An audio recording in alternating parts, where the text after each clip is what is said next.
Apreciables profesionales, de nueva cuenta entramos acá a este fascinante mundo de la virtualidad para compartir experiencias a través del curso de Teoría Pedagógica, código FE 172, semana 3. Tema: Bases experimentales de la educación. Docente o facilitador, licenciado Roel Miranda Fuentes. El objetivo de la clase: definir y explicar cuidadosamente la intención educativa y las bases experimentales de la educación. Antes de ingresar a la temática respectiva, es importante recordar los contenidos esenciales de la clase anterior. Platicábamos acerca del hecho educativo. También platicábamos acerca del rol del educador. Y lo más importante, de la actividad que tienen los estudiantes, que son los protagonistas, que son el centro de todo proceso educacional, independientemente del enfoque pedagógico que se esté aplicando. En ese sentido, es importante observar entonces que toda persona, cuando va a asistir a una actividad educativa, sea docente, sea el estudiante, sea el facilitador, sea el educando, o el aprendiente o el enseñante, pues déjenme decirles que todo tiene una intencionalidad, todo tiene un fin, todo tiene un objetivo, tiene un propósito. ¿Cuál es el propósito de asistir? ¿Cuál es el propósito de dar clases? ¿Cuál es el propósito de estudiar? ¿Cuál es el propósito de leer? ¿Cuál es el propósito de, por ejemplo, salir con altas calificaciones y salir con experiencias agradables? La situación es que cada uno, cada persona, cada estudiante y todos los estudiantes que participan en este proceso indudablemente tienen sus metas, tienen sus propósitos. Algunos, por ejemplo, la meta o el propósito que tienen es alcanzar un estatus económico para luego disfrutar del mismo. Perfecto. ¿Es buena la intención? Por supuesto que es buena la intención. Hay otros que asisten porque necesitan alcanzar un estatus profesional. Perfecto, porque yo creo que es un proyecto de vida que paulatinamente se va realizando a través de la escuela. Pero también hay algunos otros que necesitan alcanzar un estatus económico, necesitan alcanzar un estatus profesional o académico, pero también necesitan alcanzar u obtener esa recompensa, ese propósito, ese ideal de estar compartiendo experiencias, de vivir esas maravillosas experiencias, de saber conducir a un grupo. Los padres de familia también tienen una intención. Y recuérdense ustedes que estudiantes, docentes, padres de familia, autoridades y comunidad en general, todos tienen una intención. Ahora, valdría la pena preguntarnos: ¿qué intención tienen los distintos estados a través de la escuela? ¿Será educar? ¿Será únicamente trasladar conocimientos? ¿O realmente el propósito, la intención que tiene es de transformar a esta sociedad para que paulatinamente se desarrolle? ¿Cuál será la verdadera intención de un sistema educativo? ¿O solamente será proveer de profesionales? Pues yo pienso que es importante que nosotros pensemos, y como hay algunos pensadores, algunos filósofos que dicen, debemos repensar los procesos educacionales en pleno siglo XXI. Debemos repensar los procesos educacionales de cara a vivir o a enfrentar, por ejemplo, esta pandemia. Es por ello, la enseñanza es una actividad intencional y consiste en la intención de influenciar a los estudiantes, influenciar a los educandos, influenciar a los alumnos, influenciar a los discípulos, influenciar a toda la población a través de propuestas, sin caer en la imposición de significados sobre la realidad, a través del conocimiento y las formas que éste se hace accesible a los estudiantes y de las relaciones pedagógicas que para su adquisición se ha establecido el sistema educativo. Al hablar de intenciones en educación, se relaciona obviamente con los fines, los objetivos, las metas, los propósitos. Se podría tomar como sinónimos. Claro, en una jerga técnica, cuando se hable de fines u objetivos, se está refiriendo a la intencionalidad de un sistema. la intencionalidad del currículo, la intencionalidad del plan o programa de estudios, lo que el estudiante y el sistema debe alcanzar en un determinado periodo o proceso. Quiere decir que una intención es cuando se tiene claramente objetivos bien definidos, y es ahí donde radica la intencionalidad de los estudiantes y también la intencionalidad de la escuela o sistema educativo. Lo anteriormente expuesto se puede verificar a través de algunas características que propone Blanco en el año 1994. Cuando se tiene la intención, pues hay un resultado. Cuando se tiene un propósito, hay efectos. Cuando se tiene una meta, obviamente tiene que alcanzarse o debe alcanzarse ese resultado. Hay un resultado. Pero también hay una intencionalidad ya predeterminada. También, cuando hay una intención, se expresa en términos de lo que los estudiantes deben aprender. En otras palabras, alcanzar un perfil de egreso de un grado, de un ciclo, de un nivel, o ya cuando estamos alcanzando los objetivos generales. Bases experimentales de la educación. Es importante hacer ver que el enfoque pedagógico experimental, alguien podría tomar este concepto experimental como una prueba, a ver si funciona o no funciona. Pues resulta que el enfoque pedagógico desde esta perspectiva está relacionada con la metodología experimental.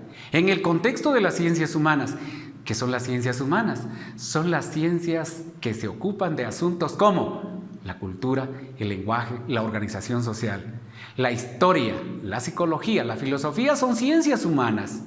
Por lo tanto, posee una vinculación inicial con los desarrollos de la psicología experimental de aquella época. En conclusión, las bases experimentales de la educación van a permitir aplicar ciencias que van a permitir ir desarrollando los procesos educacionales cada vez de mejor manera. Esas son las bases científicas en cuanto al enfoque experimental de la educación que nos explican en esta oportunidad. Significado de experimental. El concepto experimental referido al campo pedagógico, pues hace referencia a una forma específica del conocimiento científico. Obviamente, este enfoque es sistemático o está sistematizado el enfoque experimental, pero también se ha podido demostrar. Con lo cual, afirmamos que el conocimiento experimental es siempre científico. El método experimental considerado en sí mismo es un razonamiento con ayuda metodológica de ideas y experiencias de hechos que cada vez van permitiendo ir mejorando los procesos. Orígenes de la pedagogía experimental.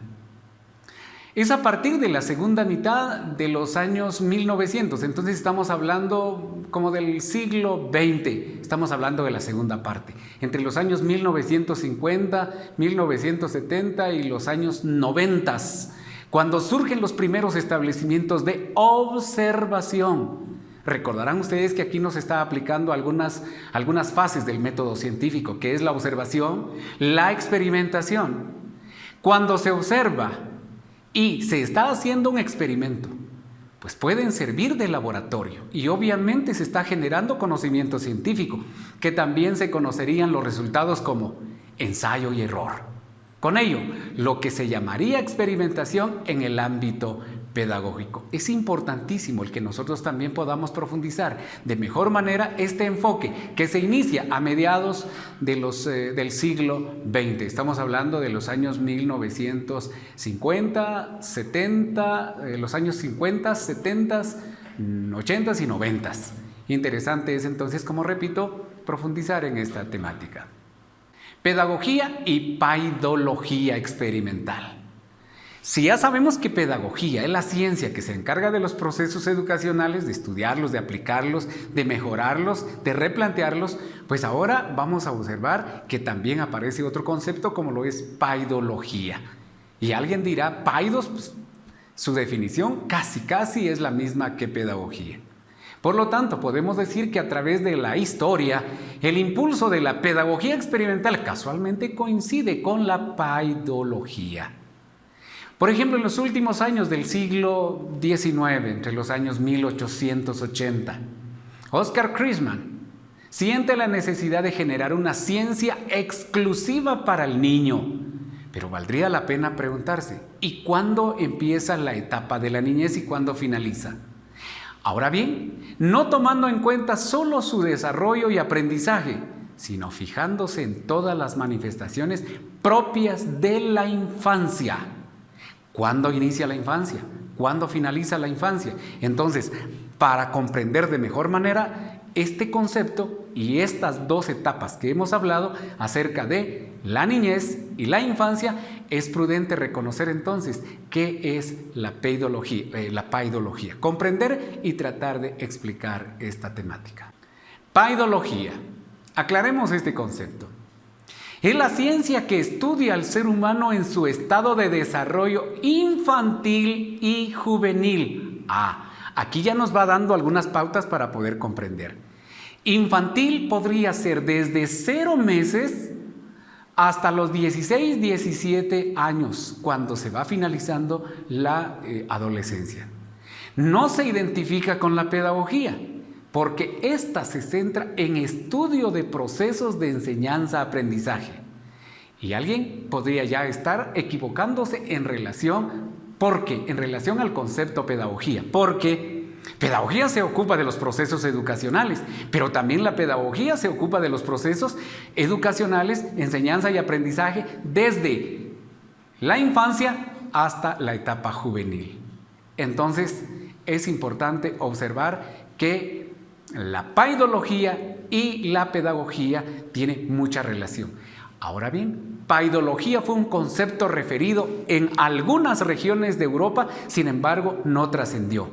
Y hubo pensadores, pedagogos especialmente, que dijeron, no, la paidología como concepto no. Ubicamos directamente a la pedagogía como ciencia que se ocupa de todos los procesos educacionales. En tal sentido, hay algunas personalidades que clasifican entonces el estudio del ser humano en algunas ciencias. Y entonces, como producto de esta controversia, surge la siguiente clasificación. La neonatología, que estudia, el periodo de educación del recién nacido. Luego la paidología, que estudia los procesos educativos en el periodo de la niñez, primer mes de vida hasta los 11 o 13 años de edad. Pero también está la evelogía.